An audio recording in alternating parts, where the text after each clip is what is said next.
오늘 저에게 주신 하나님 말씀 함께 보겠습니다. 시편 21편 1절에서 7절까지 말씀입니다. 제가 봉독해 드리도록 하겠습니다. 여호와여, 왕이 주의 힘으로 말미암아 기뻐하며 주의 구원으로 말미암아 크게 즐거워하리이다. 그의 마음의 소원을 들어주셨으며 그의 입술의 요구를 거절하지 아니하셨나이다. 주의 아름다운 복으로 그를 영접하시고 순금관을 그의 머리에 씌우셨나이다. 그가 생명을 구하매 주께서 그에게 주셨으니 곧 영원한 장수로소이다. 주의 구원이 그의 영광을 크게 하시고 존귀와 위엄을 그에게 입히시나이다. 그가 영원토록 지극한 복을 받게 하시며 주 앞에서 기쁘고 즐겁게 하시나이다. 왕이 여호와를 의지하오니 지존하신 이의 인자하심으로 흔들리지 아니하리이다. 아멘. 오늘 저는 여러분과 함께 왕의 신앙이라는 제목으로 하나님 말씀 나누기를 원합니다. 지금은 교회에 기호에 대대적인 수술이 필요한 때라고 생각합니다. 이 세상에 허무한 것을 추구하는 옛사람의 기호가 거듭난 이후에도 교회에서 기승을 부리는 것 같습니다. 본문은 이 세상 사람들이 추구하고 선망하는 최고의 신분을 가진 왕의 신앙 이야기를 들려주고 있습니다. 땅의 모든 기호가 수렴되는 왕, 그는 과연 어떠한 신앙을 가지고 있을까요? 이 신앙의 고백을 통해서 헛되고 무익한 것을 추구하지 말 것을 우리에게 교훈하는 듯합니다. 세속적인 기호에 영적인 갱신을 촉구하는 듯합니다. 시편 21편은 다윗의 시입니다. 다윗은 특이하게도 나라는 대명사를 쓰지 않고 왕이라는 3인칭 명사를 주어로 사용하고 있습니다. 마치 자기와 적당한 객관적 거리를 만들려는 시도처럼 보입니다. 자, 왕은 다중적인 의미를 가지고 있는데요. 가장 근본적으로는 우리의 왕 중에 왕이신 예수 그리스도를 뜻합니다. 그리고 이 땅의 모든 권력과 부귀를 소유하고 누리는 최고의 권력자를 뜻하기도 합니다. 그리고 당연히 인간 다윗을 가리키는 것이기도 하겠고요. 또한 하나님이 아니라 자기 자신이 자신에게 왕이 된 모든 인간을 일컫는 것이기도 합니다. 동시에 왕 같은 제사장으로 부름받은 우리 성도님들을 가리키는 것이기도 하겠죠. 이 모든 의미의 겹들이 다 이 안에 포함되어 있다고 저는 생각을 하고 하나님 말씀을 나누기를 원합니다. 이 본문에서 시인은 왕의 신앙이 어떤 것인지 굉장히 다양한 측면에서 설명하고 있는데요. 먼저 1절을 한번 보시기 바랍니다. 여호와여, 왕이 주의 힘으로 말미암아 기뻐하며. 자, 왕이 주님의 힘으로 기뻐하고 있다라고 말하고 있습니다. 여러분, 왕이라는 사람은 절대적인 권력, 가장 막강한 힘의 소유자가 아닙니까? 그래서 대부분의 사람들은 그런 왕을 부러움의 대상으로 삼고 있습니다. 보다 큰 권력을 소구하고 보다 강력한 힘의 소유자가 되려고 피땀이 이마에서 마르는 날이 없을 정도입니다. 그런 권력과 힘을 얻으려고 때로는 거짓과 불법과 불의까지 불사하는 그런 사람들도 대단히 많습니다. 자, 그런데 이 시편은 우리에게 말합니다. 왕은 비록 이 세상에서 마지막 단계의 힘인 왕권을 가지고 있음에도 불구하고 그것을 기쁨의 대상으로 여기지 않는다. 그것으로 말미암아 기쁨을 누리지도 못한다라는 사실을 교훈하고 있습니다. 이 세상에서 누리는 기쁨은 대체로 상대적인 것입니다. 돈이나 권력, 지위나 신분, 업적을 생각해 보십시오. 그 자체로 우리에게 진정한 기쁨을 제공하는 것들이 아닙니다. 이전보다 돈이 많아지면, 이전보다 권력이 커지면, 이전보다 지위가 높아지면, 이전보다 신분이 개선되면, 이전보다 업적이 하나 추가되면 그 비교급에 의해서 우리는 기쁨을 누리는 것이죠. 상대적인 박탈감 또는 위화감 같은 것들도 비교급에 의존한 기쁨이라고 감정이라고 볼 수가 있겠죠. 비교가 이렇게 자주 우리를 조용하게 속이는 것 같습니다. 때로는 우리를 폭력적인 사람으로, 때로는 시기와 질투의 화신으로 만드는 것 같아요. 자, 그런데 왕을 한번 보십시오. 그의 권력은 더 이상 높아질 수 없는 마지막 힘을 가지고 있습니다. 조선시대 왕을 한번 보십시오. 그는 사법권, 입법권, 행정권 이 3권을 다 장악했던 분이시죠.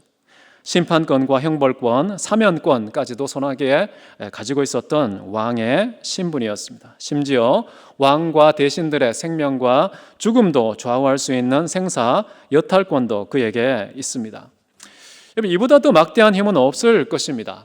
이런 왕의 자리, 더 이상 비교급의 기쁨이 추구될 수 없는 마지막 권력의 자리, 그 자리에 있는 왕이 어떤 신앙을 가지고 있는가? 오직 하나님의 힘만이 우리에게 기쁨을 준다라고 고백하고 있습니다. 비교급이 주는 그런 기쁨에 길들여진 우리의 모습을 돌아보게 만드는 그런 신앙 고백이 아닌가 싶습니다. 진정한 기쁨은 여러분 하나님께 있습니다. 그의 힘을 의지하시기 바랍니다. 두 번째는 이런 얘기를 하죠. 왕은 주의 구원으로 말미암아 크게 즐거워하리이다. 여러분, 왕은 자유로운 자입니다. 그 누구도 왕의 자유를 박탈할 수 없고 그의 수족을 결박할 수 없습니다. 왕은 어떠한 구원도 필요하지 않는 신분 아닙니까? 자, 그럼에도 불구하고 지금 왕은 하나님의 구원이 필요하며 그 구원으로 말미암아 즐거움을 누리게 된다고 말합니다. 하지만 많은 사람들은 쪼들린 인생에서 벗어난 왕의 완벽한 해방과 자유를 꿈꾸며 흠모하고 있습니다. 하지만 왕의 신앙은 또 우리에게 도전하고 있습니다. 이 땅에서 최고의 권력과 자유를 가지고 있다 할지라도 여전히 죄라는 감옥에 갇힌 죄수에 불과하다는 사실, 왕일지라도 스스로 가질 수 없는 그 자유, 죄로부터의 해방과 자유를 누리고 기뻐할 수밖에 없는 똑같은 피조물이라는 사실을 우리는 여기에서 배웁니다. 여러분, 땅이 조금 불편하더라도 불평하지 마십시오. 때때로 우리의 자유가 박탈되는 그런 일이 발생한다 할지라도 우리에게 더 큰 자유와 해방, 참된 구원이 있다는 것입니다. 사도 바울은 그것을 우리에게 잘 고백하고 있는 것 같은데요. 사도행전 20장 23, 4절에 이렇게 말합니다.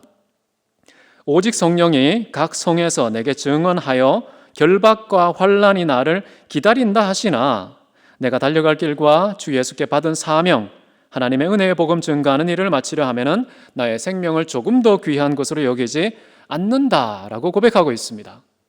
결박과 환난을 감수하는 신앙을 가지고 있었던 것이죠. 이 땅에서 여러분 자유케 되는 것, 진정한 자유가 아님을 사도 바울은 알고 있었고, 참된 복음으로 말미암아 죄에서의 자유, 참된 구원이 주어질 때 진정한 자유를 누리게 된다는 사실, 이것이 더 우선이었기 때문에 땅에서의 결박은 아무것도 아니었던 것이죠. 이 땅의 결박을 비웃는 이 사도 바울의 신앙은 어쩌면 시편에 나온 왕의 신앙과 다르지 않아 보입니다.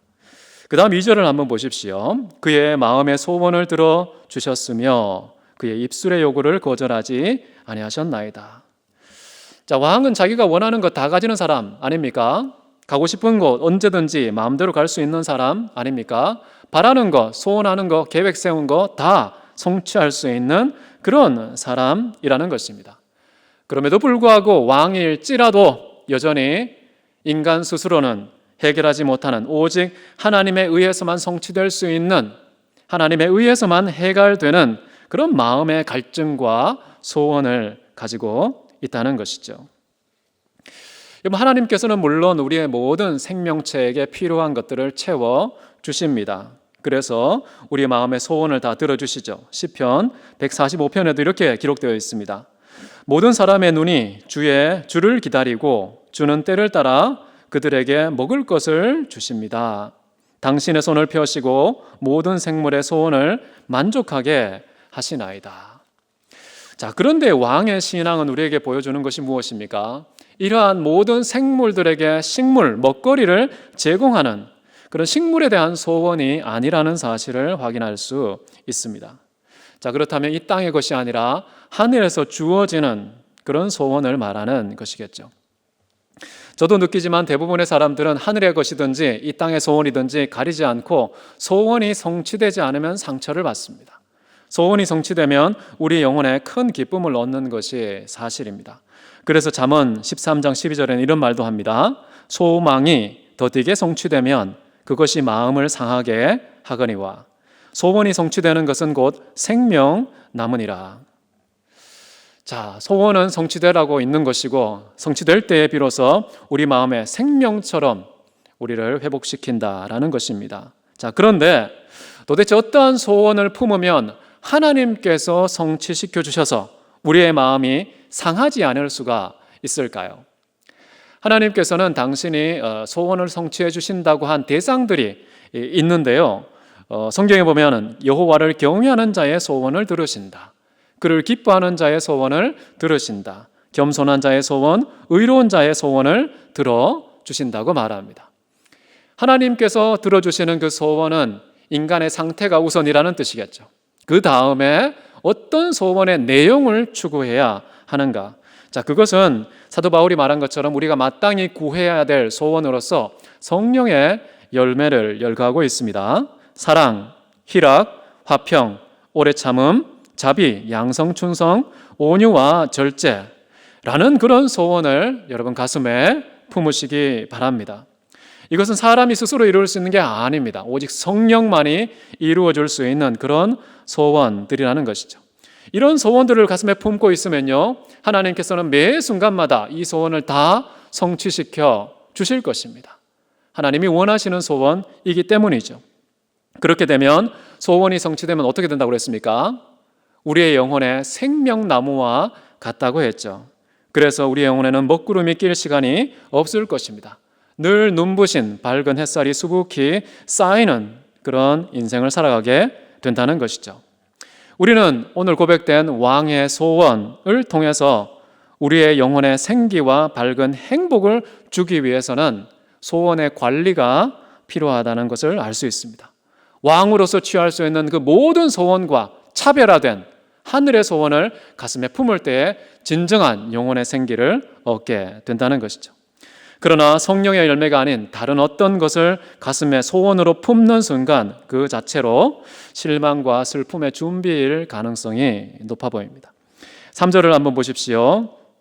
주의 아름다운 복으로 그를 영접하시고. 여러분, 왕은요, 언제 어디든지 나가기만 하면, 행차만 하면 무수한 군중들이 몰려들어서 영접하는 대상입니다. 정말 신문사, 방송사, 기자들이 다 몰려들어서 플래시를 터뜨리고 인터뷰를 따고 한마디라도 답변을 얻으려고 엄청난 그런 경쟁하는 그런 모습이 눈에 선한데요. 그런데도 이 왕은 하나님의 영접을 고대하고 있다는 거.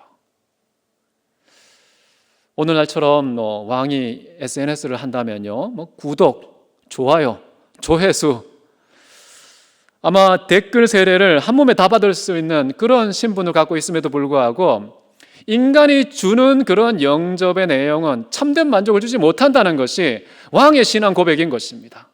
하나님께서 주의 아름다운 복으로 맞이해 주시는 것만이 인간의 영혼에 참된 만족과 기쁨을 준다는 것입니다. 신이 받아주지 않는 영혼, 가슴 깊은 곳에는요, 박탈감과 허탈함을 느낄 수밖에 없을 것입니다. 그럼에도 불구하고 많은 사람들은 사람들의 시선을 모으기를 원합니다. 누군가는 나에게 관심을 쏟아부어 주기를 갈망하고 있죠. 그런 것들이 없을 때에는 사람들은 외로움을 느끼고 우울증을 겪습니다. 물론 사람들은 사회적인 존재이기 때문에요, 서로 소통하고 나누고 교류를 해야 되는 것입니다. 서로의 관심을 내어주고 서로의 곁을 내어주는 그런 친밀한 교제를 우리는 해야 되는 것이죠. 그러나 그럼에도 불구하고 그런 것들이 하나님이 나를 맞이하고 영접하는 것을 대체할 수 있는 것은 아니다. 오직 하나님만이 우리를 영접해 주실 때 참된 만족과 기쁨이 있다는 말이 되겠습니다. 그 다음 뒷부분을 보시면요, 순금관을 그의 머리에 씌우셨나이다. 여러분, 왕은 이미 머리에 최고의 왕관이 장식을 하고 있습니다. 그럼에도 불구하고 더 이상 추구할 왕관이 없는 그 자리에서 무엇을 고백하고 있습니까? 하나님이 주시는 순금 왕관이 씌워져야 비로소 참된 영광을 누리게 된다는 것이죠. 이 세상의 많은 사람들은요, 저마다 자기 분야에서 노벨상의 영광, 최고의 왕관을 쓰려고 노력하고 있습니다.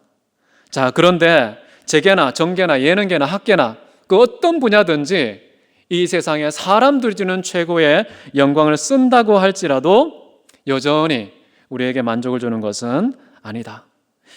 모든 분야의 최정상에 이르는 그런 왕관을 내 머리에 장식한다 할지라도 헛되고 헛되다는 것이죠. 바울의 표현을 빌리자면 썩어질 승리자의 관이라는 표현을 사용하고 있습니다. 왕에게 씌워주신 하나님의 면류관, 그것은 과연 어떤 것일까요? 이 세상 사람이 주지 못하는 면류관, 성경에 이렇게 고백하고 있습니다. 인자와 긍휼의 관, 영광과 존귀의 관, 생명의 관, 의의 면류관, 썩지 아니하는 승리자의 관이라는 표현이 성경 곳곳에 나타나 있습니다. 머리에 참으로 아름다운 장식, 모든 사람들이 원하지만 그것은 썩어 없어진다는 공통점을 가지고 있다는 거 잊지 않으면 좋겠습니다. 자, 하나님이 베푸시는 그 영광의 면류관을 받아 누리는 비결은 무엇인가? 어떻게 하면 그 영광 쓸 수 있습니까? 자, 예수님이 우리에게 그 비결을 보여주는 것 같은데요. 요한복음 13장 32절에 보면 이런 말이 나옵니다. 만일 하나님이 그로 말미암아 영광을 받으시면 하나님도 자기로 말미암아 그에게 영광을 주시리니 곧 주시리라. 하나님께 우리가 영광을 돌리면 그분이 우리에게 영광의 면류관을 씌워 주신다는 것이죠. 하늘의 영광, 이 왕의 신앙 고백 속에 나타난 그 금관, 그것을 쓰는 비결은 하나님께 영광을 돌리는 것이다. 자, 그렇다면 하나님께 영광을 돌리는 구체적인 방법은 무엇이냐? 비결은 알겠는데 방법은 무엇일까? 그것도 우리는 예수님을 통해 확인할 수 있는데요. 요한복음 17장 4절에 이렇게 나와 있습니다. 아버지께서 내게 하라고 주신 일을 내가 이루어 아버지를 이 세상에서 영화롭게 했사오니 라고 나옵니다. 어떻게 하면 하나님께 영광을 돌려서 또 자기로 말미암아 나에게 영광을 주실까? 그것은 바로 아버지께서 우리 각자에게 시키신 일을 준행하면 하나님께 영광을 돌리게 되고, 영광을 받으신 하나님은 자신으로 말미암아 우리에게 하늘의 무한한 영광을 베풀어 주시게 된다는 것. 우리에게 시키신 일은 무엇입니까? 통틀어서 말한다면 온 천하의 만민에게 복음을 전파하는 것입니다. 때를 얻든지 못 얻든지 어떤 직분과 직위에 있든지 하나님 말씀 전파에 힘쓰는 것, 이런 왕 같은 복음의 제사장 직분, 이것을 가지고 있는데요. 이것을 수행할 때에, 이런 영광을 추구할 때에 영광의 면류관이 우리 머리에 씌워진다는 것입니다. 왕이나 대통령이라 할지라도요, 만약에 하나님의 영광을 추구하지 않는다면 정말 길바닥에 떨어져 있는 휴지를 줍고 있는 미화원 선생님들이 하는 그런 일과 그런 자리가 어쩌면 왕보다, 대통령보다 더 높은 자리가 아닌가 싶습니다. 왕과 대통령은 사람의 관을 쓰고 있지만 하나님의 영광을 위해서 휴지를 줍는 사람은 하나님의 영광의 관을 쓰고 있기 때문입니다.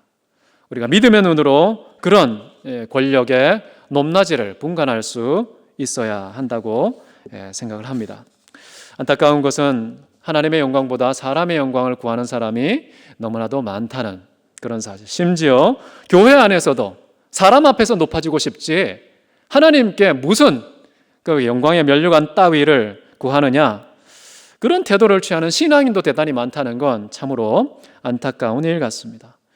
3절에서 우리 가르치는 왕의 신앙은요, 우리에게 하늘의 면류관을 취하라, 하늘에서 높은 자가 되라 라고 가르쳐 주는 것 같습니다. 자, 그 다음을 보시면은 4절에 이런 말씀이 나옵니다. 그가 생명을 구하매 주께서 그에게 주셨으니 곧 영원한 장수로 서이다.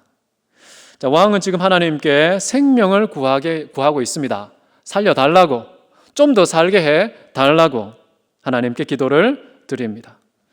여러분, 생명은 여호와께 속한 것이죠. 하나님은 생명의 근원이신 분입니다. 생명 자체이신 분입니다. 모든 생물들의 생명을 창조하신 분인 동시에 지금도 지속적으로 그 생명을 주고 계시는 분입니다. 그렇기 때문에 왕이라 할지라도 생명의 길이를 결정할 권한이 없습니다. 자, 어떠한 사람이 우리의 생명을 위협한다 할지라도 여러분 두려워하지 마십시오. 왕조차도 하나님께 생명을 추구하는 그런 사람이라는 사실. 저는 다윗에 대해서 한 여인이 했던 말을 기억하면 좋겠다고 보는데요. 사무엘상 25장 29절 아비가일입니다. 나발의 아내 아비가일, 그 여인이 다윗을 향해서 이런 고백을 했어요. 사람이 일어나서 내 주를 쫓아 내 주의 생명을 찾는다고 할지라도 내 주의 생명은 내 주의 하나님 여호와와 함께 생명싸개 속에 쌓였을 것입니다. 하나님은 우리의 생명을 구하시는 분이다. 여러분, 시인처럼 하나님께 생명을 구해달라고 기도해 보십시오. 사람들에게 아쉬운 소리 한 번만 건져달라고 소리할 필요가 없는 것이겠죠. 자, 그런데 이렇게 왕이 생명을 구했을 때 하나님의 반응은 어떤 것이었습니까? 영원한 장수라는 응답을 주셨다라고 여기에 고백되어 있습니다. 왕은 이 땅에서의 수명, 땅에서의 필요를 추구했는데 그러나 하나님께서는 우리에게 궁극적인 필요를 채워주셨다라는 뜻입니다. 사도 바울은 그래서 하나님을 이렇게 표현합니다. 에베소서 3장 20절에요. 우리가 구하거나 생각하는 모든 것 이상으로 능히 하실 분. 여러분, 하나님은 그런 분이십니다. 그런 하나님께 우리가 나아갈 때마다 여러분이 이 땅에서 갖고 싶은 것, 누리고 싶은 것, 생각하는 그 모든 것보다 더 좋은 소망, 더 큰 기쁨, 더 위대한 영광, 더 놀라운 행복, 더 가득한 만족을 주시는 하나님 되신다는 사실 믿으시기 바랍니다. 이 세상에서 목마른 그 모든 것을 하늘에서는 정말 비교급이 통하지 않은 최상급으로 우리에게 베풀어 주시는 생각과 추구한 그 기도에 넘치도록 채워주시는 분이다. 이런 맥락에서 저는 예레미야 선지자가 고백했던 것을 떠올리게 되는데요. 예레미야 33장 3절입니다. 여러분 잘 아는 구절인데요. 너는 내게 부르짖으라. 내가 너에게 응답하겠고 네가 알지 못하는 크고 비밀한 일을 너에게 보이리라. 우리가 지금 알고 이해하고 추구하는 이 땅에서의 그 소원들, 그런 것들이 아니라 하나님께 구하게 되면 그 생각에 넘치도록 채워주시는 크고 비밀한 일이 있다는 것이죠. 자, 그렇기 때문에 우리가 추구하는 것보다 훨씬 더 크고 위대한 것으로 주시는 하나님께 구해야 한다는 것입니다. 왕도 하나님께 구하는데 어떻게 우리가 왕보다 못한 누군가에게 아쉬운 소리를 하며 구할 수가 있겠습니까? 여러분, 하나님께 구하는 자가 되십시오. 다른 모든 사람들에 대해서는 다 동등한 인간이라는 사실을 기억하고 당당하게 대하시면 좋을 것 같습니다. 5절을 한번 보십시오. 주의 구원이 그의 영광을 크게 하시고 존귀와 위엄을 그에게 입히시나이다. 자, 주님의 구원은요, 우리 인간에게 최고의 영광, 가장 큰 영광, 존귀와 위엄을 그에게 옷으로 입혀 주신다고 말합니다. 자, 비교할 수 없도록 큰 영광은 오직 하나님의 구원에 의해서 주어진다는 것이죠. 비록 이 땅에서는 아무리 외롭고 고단한 그런 삶을 산다고 할지라도 하나님 앞에서는 전혀 다른 영광이 주어지게 된다. 이 사실을 바울은 로마서 8장 18절에 이렇게 말합니다. 생각건대 현재의 고난은 장차 우리에게 나타날 영광과 좋게 비교할 수 없도다. 여러분, 하늘에 속한 형체가 있고요, 땅에 속한 형체가 있다고 말합니다. 하늘에 속한 형체의 영광이 다르고 이 땅에 속한 형체의 영광이 다르다고 말합니다. 그런데 우리가 구원을 받게 되면요, 이 세상에 더 이상 비교할 수 없는 하늘의 최상급 영광을 우리에게 준다라는 말이죠. 자, 그럼에도 불구하고 우리는 땅에서의 영광 한 줌밖에 안 되는 그런 초라한 영광의 목을 메고 있지는 않은지, 정말 무한대의 영광이라 할 수 있는 그 구원의 영광에는 안중에도 없고 신경도 쓰지 않는, 그 구원의 영광이라는 것은 종교적인 수사일 뿐이라고 치부하며 관심에 단 한 조각도 하려 하지 않는 그런 세상의 태도 또는 교회 안에서의 그런 태도를 고칠 필요가 있을 것 같습니다. 하나님께서는 구원을 통하여서 존귀와 위엄의 옷을 입혀주신다라고 말합니다. 사도 바울은 또 이렇게 얘기해요. 그리스도 예수라는 옷을 입으라 라는 말로 대신하고 있습니다. 그리스도 예수라는 이 존귀한 옷에 비한다면 왕복이라고 할지라도 초라한 누더기에 불과할 것입니다. 지금 왕은 신앙 고백을 할 때에 내가 입은 최고의 옷감, 최고의 디자인, 그런 최고의 극상품 복장을 갖고 있다고 할지라도 하나님께서 주신 그 구원이 입혀주신 영광과 존귀와 위엄이라는 그 옷은 비교할 수 없는 하나님의 은총이라고 고백하고 있는 것이죠. 자, 이런 왕의 신앙은 우리로 하여금 시선을 하늘로 예수께로 돌리게 만드는 것 같습니다. 6절을 한번 보십시오. 그가 영원토록 지극한 복을 받게 하시며 주 앞에서 기쁘고 즐겁게 하시나이다. 자, 지극한 복을 주신다. 여러분, 왕은 자신의 왕좌, 왕관, 왕복, 왕궁, 권력, 인기, 부귀 그런 것을 지금 기뻐하고 즐거워하지 않는다고 말하고 있습니다. 사람들은 야, 그것만 가지면 내가 최고의 기쁨, 즐거움을 획득할 텐데 라고 생각하며 흠모하는 그 대상들을 기쁨의 대상에서 배제시킨다는 거예요. 진짜 큰 기쁨과 만족은 어디에 있느냐? 오직 주 앞에 있나이다 라고 고백하고 있는 것이죠. 자, 이것은 믿음의 조상에게 이미 주신 약속입니다. 하나님께서는 믿음의 조상에게 이런 말씀하셨죠. 내가 너에게 지극히 큰 상급이다. 최고의 기쁨과 즐거움과 만족을 주는 근원이다 라고 말씀을 했던 것이죠. 사도 바울은 그것을 어쩌면 자기 언어로 이렇게 표현한 것 같습니다. 빌립보서 4장 4절인데요. 주 안에서 항상 기뻐하라. 내가 다시 말하노니 기뻐하라. 우리는 항상 기뻐하라. 이게 어떻게 가능해? 사람이 어떻게 기뻐할 수만 있어? 라는 그런 반론을 펼칠 수 있겠지만은 유일하게 가능한 것이 있습니다. 가능한 것. 주 안에서는 항상 기뻐하는 것이 가능하다. 가능하기 때문에 하나님께서 우리에게 명령을 주신 것이겠죠. 정말 유일한 비결입니다. 하나님이 변하시지 않으면은 주 안에서 항상 기뻐하는 것도 변하지가 않은 것이죠. 지금 왕은 자신의 신앙을 이런 식으로 고백하고 있습니다. 내가 왕복을 기뻐하는 게 아니야. 최고의 권력, 최고의 힘, 최고의 복장, 최고의 부귀 그런 것에 연연하지 않는다는, 더 이상 가질 것이 없는 사람이 이렇게 고백하니까 믿어지지 않습니까? 왕의 신앙이 바로 우리에게 그런 것을 가르치는 것 같습니다. 왕의 자리라는 거 너무 노리지 마십시오. 탐하지 마십시오. 불편하고 힘듭니다.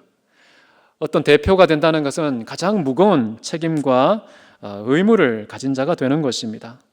국가 규모의 근심과 염려가 몰려드는 곳, 그걸 감수해야 되는 자리, 그게 바로 이게 왕의 자리인 것 같습니다.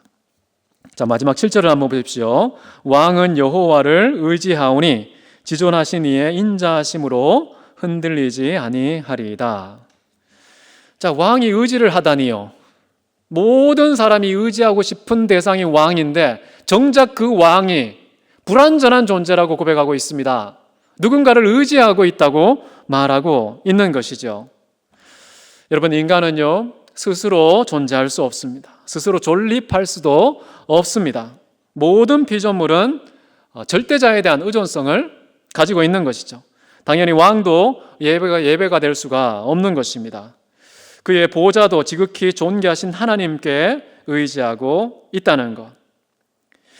많은 사람들은 자기가 흔들리고 싶지 않습니다. 가장 안전한 곳을 찾고 싶죠. 경제적인 안전, 정치적인 안전, 심리적인 안전. 자, 그러나 오직 하나님만 의지할 때에 비로소 흔들림이 없다. 하나님의 인자하심이 나를 흔들리지 않도록 붙잡아 주신다. 두려울 게 하나도 없는, 불완전 요소가 하나도 없는 왕조차도 지금 이렇게 고백하고 있다는 것이죠. 그래서 왕의 신앙이 참 귀한 것 같습니다. 사실 왕만이 아닙니다. 왕보다 더 끄떡없을 것 같은 하늘과 땅도 흔들릴 수 있습니다. 하나님이 붙잡아 주시지 않으면 흔들리고 마는 것이죠. 학개 선지자가 이렇게 말했습니다. 2장 6절에요. 만군의 여호와가 이같이 말하노라. 조금 있으면 내가 하늘과 땅과 바다와 육지를 진동시킬 것이요. 영원히 끄떡 없을 것 같은 하늘과 땅, 바다와 육지가 움직이고 흔들리게 되는 불완전한 때가 오게 된다고 말합니다. 자, 그럼 왜 하늘과 땅이 흔들리지 않고 지금은 유지되고 있을까요? 베드로후서 3장 7절에는 이렇게 고백되어 있습니다. 하늘과 땅은 그 동일한 말씀으로 불사르기 위하여 간수된 바 되어 경건치 아니한 사람들의 심판과 멸망의 날까지 보존하여 두신 것이니라. 하늘과 땅은 원래는 체질이 녹아서 없어지는 때가 오는데요, 지금은 하나님께서 유지하고 있다는 것입니다. 왜?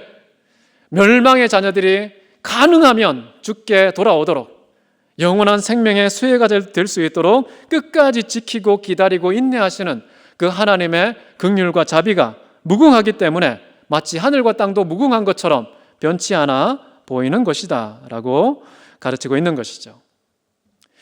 여러분, 하늘과 땅 그 사이에 있는 최고의 권력자라 하는 왕까지도 여러분 신뢰의 대상이 아니라는 사실 여러분 기억하십시오.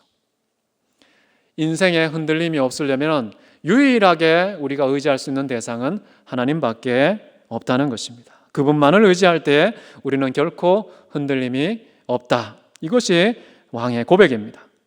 시편 125편 1절은 그것을 이렇게 고백합니다. 여호와를 의뢰하는 자는 시온산이 요동치 아니하고 영원히 있음 같도다. 여러분, 인생이 불완전하십니까? 정말 위태로운 위기감을 느끼십니까? 여러분, 그때마다 하나님께 엎드리시기 바랍니다.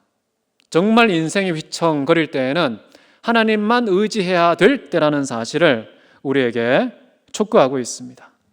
조용히 하나님 앞에 엎드려 보십시오. 발끝에서 안정감을 느끼게 될 것입니다.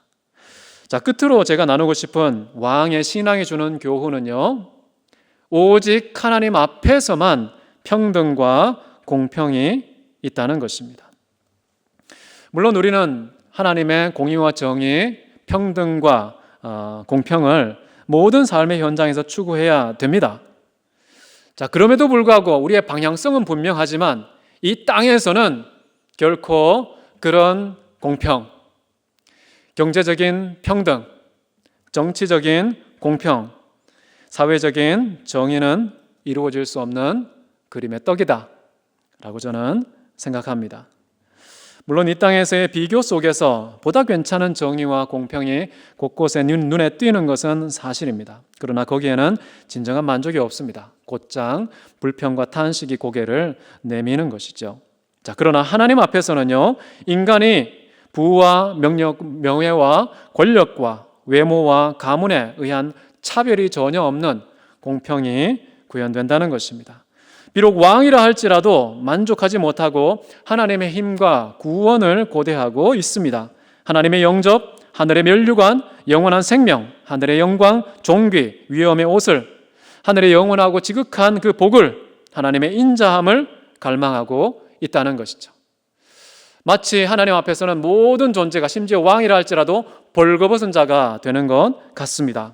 계급장을 떼고 신분을 떼고 성별을 떼고 가문과 출신을 떼고 나이도 떼고 동등하게 신 앞에서의 단독자로 서 있게 되는 것, 누구도 예외가 없는 것 같습니다. 모든 사람이 흠모하는 왕이라 할지라도 하나님 앞에서는 모든 사람과 동일한 존재의 무게를 가지고 있다는 것, 동일한 기준을 따라 평가받게 될 것이라는 사실. 자, 우리가 지금까지 살펴본 한 9가지의 왕의 신앙, 우리가 다 갖고 있는 거 아닙니까? 왕이나 우리나 하나님 앞에서의 피조물로서 뭔가 차별이 하나도 없는, 오직 하나님 앞에서만 참된 평등과 진정한 정의와 공의가 이루어진다라는 것을 우리는 왕의 신앙을 통해서 확인할 수 있는 것 같습니다. 자, 우리는 왕의 신앙에서 땅의 가치를 따라서는 불평과 원망이 있을 수 있겠지만 하늘의 가치를 따라서는 공평과 정의가 강처럼 지금도 흐르고 있구나라는 사실을 배웁니다. 우리 함께 기도하도록 하겠습니다. 사랑과 은혜가 많으신 하나님 아버지, 사람들이 그렇게도 흠모하며 도달하고 싶은 자리, 왕좌, 가지고 싶어하는 그 왕의 권력, 왕관, 왕복, 왕이 누리는 권세와 명예와 부귀, 그러나 그 모든 것들이 왕 자신은 아무것도 아니라고 고백하는 이 신앙 앞에서 우리는 과연 이 땅에서 무엇을 추구해야 할지 배웁니다. 썩어 없어지는 허탄한 면류관에 군침을 흘리지 않게 도와주시고, 하나님께서 주시는 구원, 하나님의 힘, 하나님의 영광, 하나님께서 우리에게 베풀어 주시는 참된 기쁨과 즐거움을 흠모하는 저희들 되게 하여 주옵소서. 최소한 이 교회 안에서만큼은 그런 가치가 구현되어서 이 세상의 빛과 소금의 역할 전파하는 사명 감당하게 하옵소서. 존귀하신 예수 그리스도 이름으로 기도했습니다. 아멘.